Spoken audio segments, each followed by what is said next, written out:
Vous savez, en 2023, Elon Musk a proposé à Wikipédia 1 milliard de dollars, en échange de quoi la plateforme prendrait pendant 1 an le nom de Dikipédia.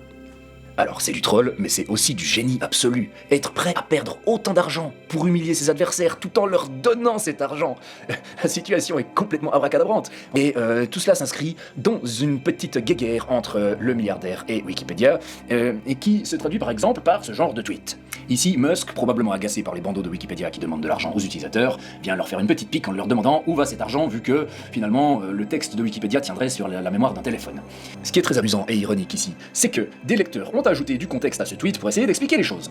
Ils admettent que la version en anglais du texte seul prend effectivement 51 gigas, ce qui rentre sur un téléphone, mais que, donc tout compris avec les langues et les différents médias, photos et compagnie, cela prend 428 TB, donc environ une centaine de gros disques durs modernes.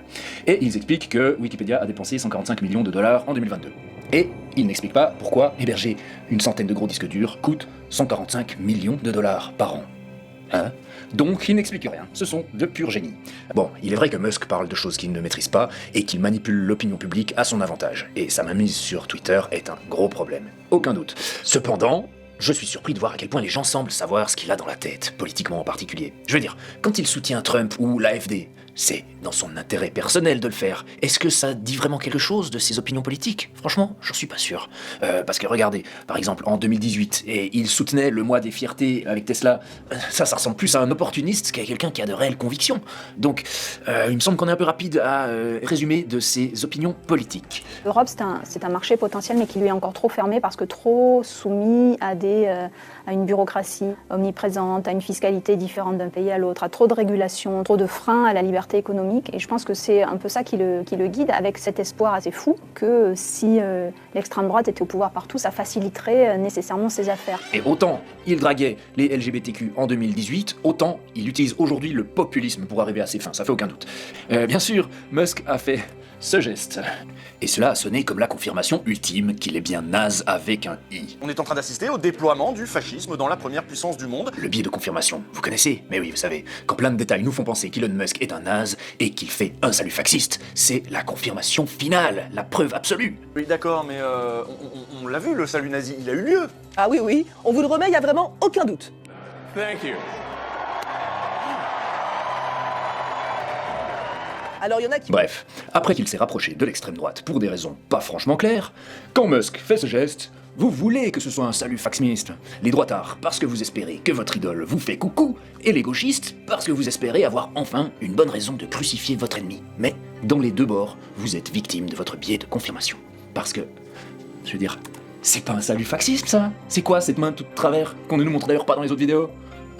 Dodolphe t'aurait envoyé dans un camp de redressement si t'avais fait ça devant lui. C'est un salut raté. Et oui, les détails ça compte. Levez votre main au-dessus de la tête, vous me demandez la parole, et penchez-la de 30 degrés vers l'avant, ça devient un salut faxisme. À 30 degrés près. Comme cette main. Là, on n'y est pas. Et dans les 3/4 des vidéos en ligne, on ne vous montre pas le geste dans son intégralité. Là, on voit aussi très bien que la main elle est complètement de travers.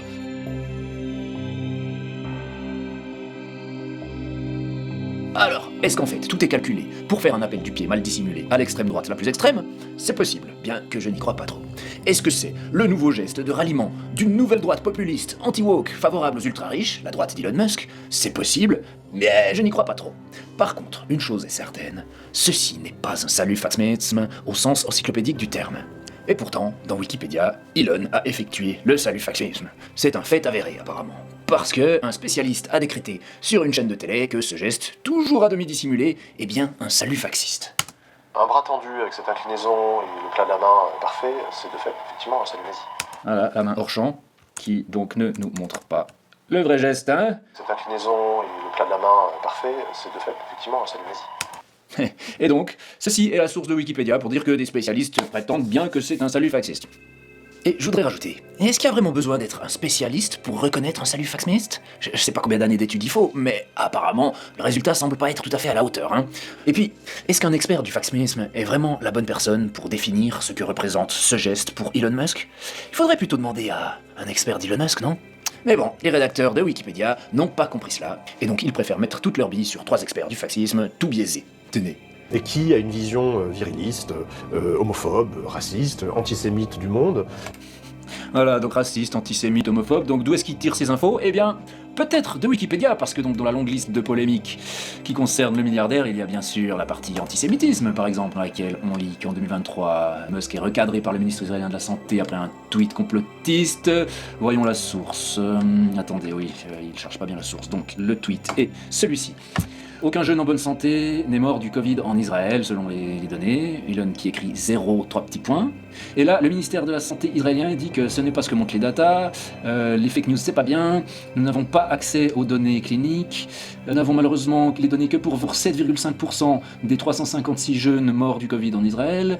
Et nous savons de sources médicales que des jeunes en bonne santé sont morts du Covid. Et les données seront disponibles dans un futur proche. Voilà, donc ce qu'ils disent c'est que c'est faux parce qu'ils ont entendu dire des médecins que ceci ou cela, voilà. Bon, par contre les données n'existent pas, mais elles seront disponibles bientôt. Voilà. Et donc si les données n'existent pas, le tweet de base qui dit que les données ne montrent pas que des jeunes en bonne santé sont morts du Covid, en fait, c'est juste puisqu'il n'y a pas de données. Cela devient un article dans i24 News qui explique que Musk s'est fait recadrer par le ministre israélien de la Santé, donc Musk a dit encore une connerie, et ça devient donc une source pour Wikipédia dans antisémitisme. Quel est le rapport entre tout ce qui vient de se passer et l'antisémitisme? Aucun. Ok, alors petit couac dans Wikipédia, tiens, ce sera pas le dernier.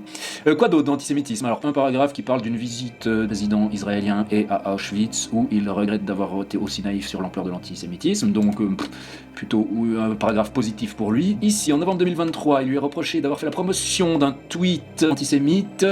3 heures plus tard, il s'est excusé en expliquant que c'était le pire et le plus stupide des posts qu'il n'ait jamais fait. Voilà, bon, alors... ça reste quand même pour le monde un dérapage qui illustre la dérive d'Elon Musk vers l'extrême droite et le complotisme et l'antisémitisme. Alors que donc après 3 heures seulement, il s'est excusé, il dit que c'était la pire connerie qu'il ait jamais publiée. Et donc, la question que quelqu'un de sensé devrait se poser à ce moment-là, c'est est-ce que c'est dans les habitudes de Musk de dire des conneries et de s'excuser ensuite en disant qu'il s'est planté? Est-ce que quand il a fait ce geste, il s'est excusé 3 heures plus tard en disant « Oh, c'est le geste le plus maladroit de ma vie, j'aurais pas dû, je suis vraiment navré ».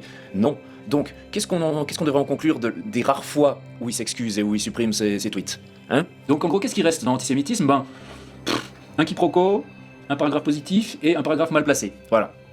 Mais quand on lit le sommaire des polémiques dans Wikipédia, il y a bien sûr la section antisémitisme, qui contient d'ailleurs le sous-chapitre Salut nazi, dont on a vu que, franchement... Mais tout ça crée un magnifique millefeuille argumentatif, toutes ces polémiques qui, quand on regarde dans le détail, il y en a la moitié qui n'ont aucun sens et qui ne correspondent à rien, complotisme, racisme. En fait, il n'y a pas grand-chose, mais bon... Quand un historien va sur la page d'Elon Musk avec ses biais et ses préjugés, il en devient donc convaincu que la personne est homophobe, raciste, antisémite, etc., etc. Et il redevient lui-même une source dans Wikipédia. Ici, Johan Chapoutot, source 196, c'est ce qu'on a vu, cette vidéo-là. On tourne en boucle. Wikipédia dit qu'il est antisémite, enfin fait croire, donne l'apparence qu'il est antisémite, donc un expert dit qu'il est antisémite, et Wikipédia utilise cette parole pour dire qu'il est antisémite. C'est du grand art, franchement. Mouah, j'adore. Alors, est-ce que Musk est antisémite ou fascisme? On voit que les preuves sont bien légères. On est plutôt dans un millefeuille argumentatif. Une accumulation de preuves qui, chacune séparément, est insuffisante. On croit que l'accumulation crée la certitude, mais c'est une erreur de raisonnement. Je le répète, les preuves sont insuffisantes et je vais donc suspendre mon jugement, ce que ne fait pas Wikipédia. Et vous savez pourquoi?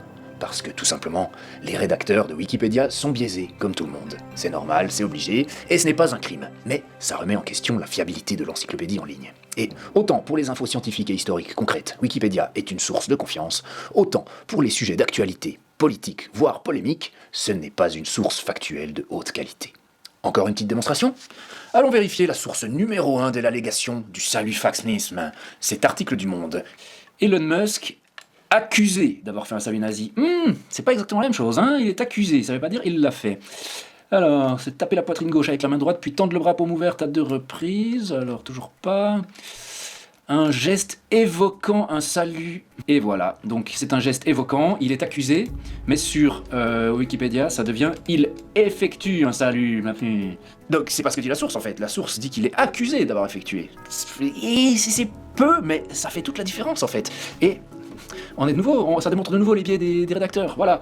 C'est pas dramatique, mais Mais c'est faux. Alors, ce que je vous propose, c'est que je vais proposer dans la discussion d'édition de Wikipédia de faire une modification pour que la source corresponde aux allégations de l'encyclopédie, n'est-ce pas?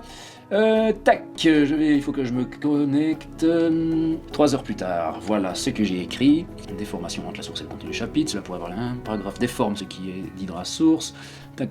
Ajouter un sujet à la discussion. Et je vous présenterai le résultat de cette discussion avec les superviseurs de la plateforme dans un prochain épisode. Donc abonnez-vous et mettez la cloche pour voir comment ça va partir en cacahuète. La guerre de l'information ne fait que commencer. Et donc, Elon Musk qui tweet une nouvelle pique contre Wikipédia en affirmant que l'encyclopédie est sujette au biais de ses rédacteurs privilégiés, ben en fait vous savez, c'est lui qui a raison. Et ça, je suis sûr qu'au fond de vous, vous le saviez déjà.